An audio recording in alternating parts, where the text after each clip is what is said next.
ረክሰን ስንመጣ በንጹህ እጆቹ የሚጠብቀን ፊቱ የማይከፋ ቤቱ የማይዘጋ የምሕረት እጁ የማይታጠፍ ሰጥቶ የማይጎልበት ሰው በቃኝ የማይል የማይጸየፍ እንደ ትናንት ነው የሚኖር ያለና የሚኖር እግዚአብሔር ነው። ደስ ይለኛል ይህን ሳስበው። እናንተ ደስ አይላችሁ? ስንቱ ንጉሥ አልፏል፣ ስንቱ ባለጸጋ አልፏል። እማያልፍ አባት አለን። የምንወደው አባታችን የየ ብለን አልቅሰን እንቀብረዋለን። ፈትፍታ የምታጎርሰንን እጅ ሳንወድ በግዳችን ገንዘን እንቀብራለን። የምንወደውን ወንድማችን የየ ብለን እንቀብራለን። በትዝታ አስበን እናለቅሳለን።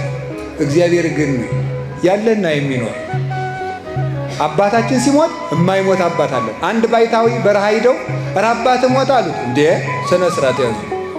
እስመ አቡየ ኢይመውት ለዓለም፣ የኔ አባት ለዘላለም አይሞትም አለ። የኔ አባት አይሞትም ያለው እግዚአብሔር ነው። እግዚአብሔር አለ። ስንቱ ወዳጅነት አልፏል፣ ስንቱ ጓደኝነት ተሽሯል፣ ስንቱ ነገር አልፏል፣ ስንቱ ወዳጅነት ጊዜ ሽሮታል።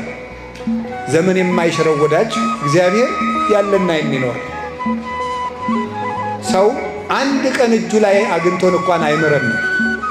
እግዚአብሔር ግን ሁልጊዜ የማይለወጥብን እጅ ነው። የእሱ ልጆች ስለሆን እግዚአብሔር ክብር ምስጋና ይግባው። እንዳኖሩ